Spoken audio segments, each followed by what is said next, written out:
Hello, and welcome to the 505 tutorial for configuring and calibrating analog outputs.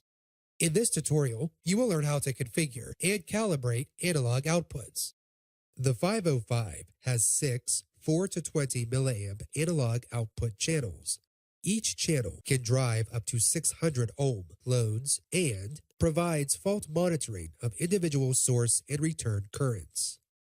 It is important for you to understand how to configure and calibrate analog outputs so you can connect your turbine and external devices to your 505 controller. To configure analog outputs, you must be logged in to the Configure User Level and Configuration Mode. Refer to the Changing User Levels and Changing Modes and Languages tutorials to learn how to do this. To access the analog output summary screen from the home screen, use the navigation cross keys to select Analog Outputs. Then press Enter. On the analog output summary screen that opens, please note that each row consists of one channel and its function, tag, value, and units. Each channel also has a fault status light that will illuminate if the value of the output channel is in a faulted state. Remember, each of these channels corresponds to the similarly numbered output terminals on the back of the 505.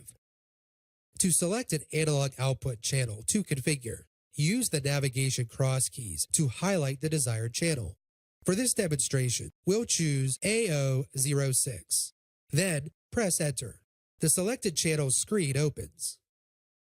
To configure the selected analog output channel, use the navigation cross keys to highlight the Output Function box. Press Enter to open the Output Function drop-down menu. Use the Adjust keys as many times as necessary to highlight the desired option. Press Enter to select the highlighted option. Use the navigation cross keys to highlight the 4 milliamp value box. Next, press Enter to select the current value. Use the numeric keypad to replace it with the desired value.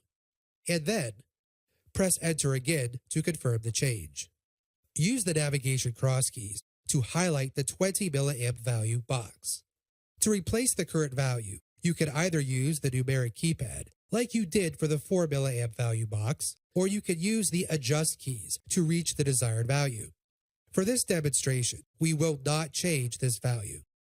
If you want to rename the channel you're configuring, use the navigation cross keys to highlight the Device Tag box. Press Enter to select the current tag name. Use the numeric keypad to enter a new tag name. And then press Enter to accept the new tag name. For this demonstration, we will not rename the channel. Next, use the navigation cross keys to highlight the Units box. If you want to enter a unit label to use with this channel, press Enter to select the current value. Use the numeric keypad to enter a new unit, such as RPM, which we'll use for this demonstration. And then press Enter to accept the new unit. Now, the controller will show the units of the actual shaft speed inputs in RPMs. Finally, use the navigation cross keys to highlight the Enable Readback Fault box. Enable this function to issue an alarm when the analog channel has a fault. A fault will be determined if the current drops below the failure level, or if the difference between the current detected on the source and return wires of the circuit is greater than 5%. To cycle through the analog output channels, press the black function keys below the left or right arrow buttons. To return to the analog output summary screen, either press the black function key below Summary or press Home or Escape. Then, to return to the main 505 screen from the analog output summary screen, press Home or Escape. If you are finished using the 505 for now, remember to exit configuration mode. You can also use the 505 controller to force analog output values. This can be helpful in testing and troubleshooting.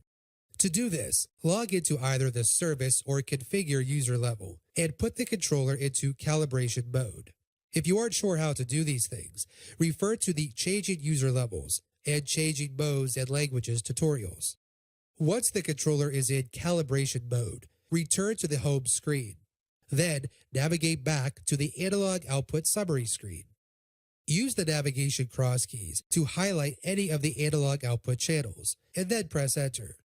Now that you are in calibration mode, a new Force Output button has been added to the menu bar. Forcing analog output values allows you to verify that the end device is reacting correctly to the signal it is receiving across the full range of values. Press the black function key below Force Output. A pop-up window opens. It shows you values corresponding to the output forcing, as well as two visual gauges for the demand and milliamp source value. To enable forcing, press the black function key below Enable Forcing. You can now adjust the demand value of the channel. To do so, use the navigation cross keys to highlight the Manual Adjust box. Use the Adjust keys to change the value of the demand manually. The demand gauge should reflect the changes you make. You can also change the demand value by using Go To values. To do so, press the black function key below Commands. A new set of buttons, Go, Go to Minimum, Go to Maximum, displays on the menu bar. Use the navigation cross keys to highlight the Go To value box. To change the current value in the Go To value box, either use the Adjust keys or press Enter. Use the numeric keypad. And then press the black function key below Go. The demand gauge changes to the Go To value at the rate defined by the value in the force rate box. The other Go To buttons can be used to drive the demand to the minimum and maximum values of 4 and 20 milliamp. You can also change the values in the gain and offset boxes to calibrate the signal. For a properly wired and functioning circuit, the demand gauge and value box should match. The milliamp source gauge and the readback box should also match. Demand is the value the software is requesting. Milliamp source is the value measured at the positive terminal for the channel, and readback is the value measured at the negative terminal returning to the channel. When you are done forcing outputs, press the black function key below Exit. If you made changes, press the black function key below Save Settings. Then disable the forcing by pressing the black function key below Disable Forcing. Now close the pop-up window by pressing the black function key below Close. Remember to exit calibration mode. You now know the basics of the configuration and calibration of analog output logic. Please be sure to view the other tutorials for more information.